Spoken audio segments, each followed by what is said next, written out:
की छाया होती है, घर के बुजुर्गों की, घर के पूर्वजों की छाया होती है, ध्यान देना, वही व्रत श्रेष्ठता से कर पाती है। व्रत की श्रेष्ठता उसमें अपने आप आ जाती है। अगर उसके साथ में अगर पितरों की कृपा है, तो पूर्वजों का अगर आशीर्वाद है, तो व्रत वो अच्छे से कर सकेंगे।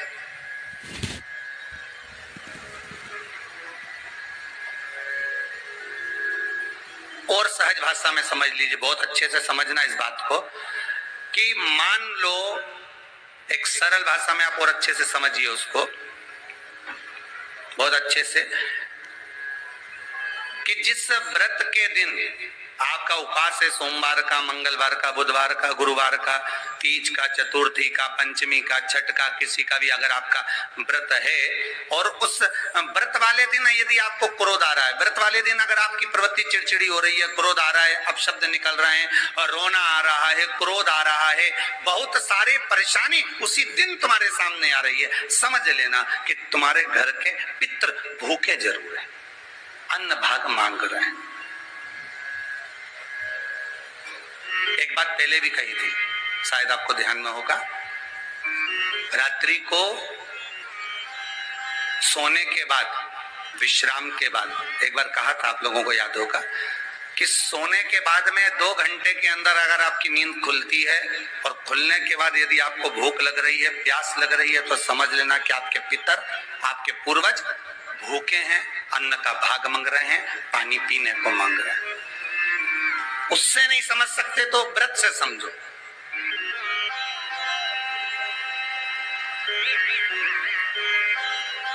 व्रत से समझ लो। मान लो आपने व्रत किया और आपकी प्रवृत्ति चिड़चिड़ हो रही है, क्रोध आ रहा है, अपशब्द निकल रहे हैं, ताने निकल रहे हैं, या कोई कुछ कहकर चले गया और आपकी आंखों में अश्रु भर रहे हैं, आपकी आंखों में आंसू आ रहे हैं, तो वो श्रेष्ठ व्रत नहीं हो सकता, उसमें दुख है।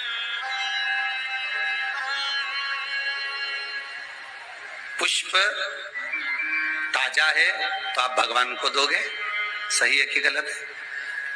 केला अच्छा है तो भगवान को दोगे, वो काला पड़ गया तो तुम भगवान को दोगे क्या? अंदर से गल चुका है तो भगवान को दोगे क्या? नहीं, आप भगवान को दोगे।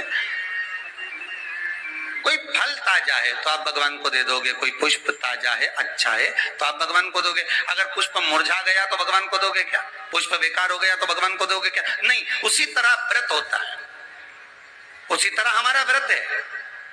जिस व्रत में हमको क्रोध आ रहा है, जिस व्रत में हम चिड़चिड़े हो रहे हैं, जिस व्रत में हम अपशब्द कर रहे हैं, जिस व्रत में हमको रोना आ रहा है, जिस व्रत में हम किसी की बात का ठेस हमको पहुंच रहा है और हम क्रोधित हो गए, हम रो दिए, हम चिड़चिड़ हो गए, समझ लेना वो फूल मुरझा चुका है, वो व्रत तुम्हारा बेकार हो चुका है, उसको भगवान स्वीकार नहीं करेगा।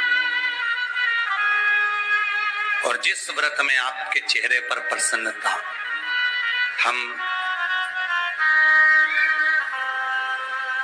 इस व्यासपीठ से कहना चाहेंगे कि जितने भी यजमान यहाँ कथा करवाने आते हैं, जितने भी यजमान यहाँ पहुंचते हैं या ऑनलाइन वहीं से बैठकर पूजन कर कर कथा करवाते हैं, हम उनको भी कहते हैं कि 7 दिन की आपकी शिव महापुराण की कथा है, 5 दिन की आपकी शिव महापुराण की कथा है, 9 दिन की आपकी शिव महापुराण की कथा है।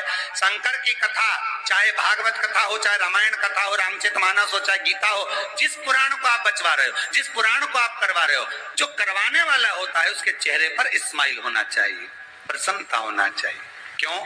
क्योंकि इस पुराण को आप अकेले नहीं सुन रहे, इस पुराण को आपके पितृ लोक में विराजमान पितृ पूर्वज भी श्रवण कर रहे हैं। जितनी आपकी चेहरे पर प्रसन्नता होगी, उतनी आपके पूर्वज भर भर कर आशीर्वाद देंगे। 7 दिन तक, जब तक आप कथा का रसस्वादन कर रहे हो, कथा श्रवण कर रहे हो, 7 दिन तक आपके चेहरे पर अगर प्रसन्नता है तो पूर्वजों का आशीर्वाद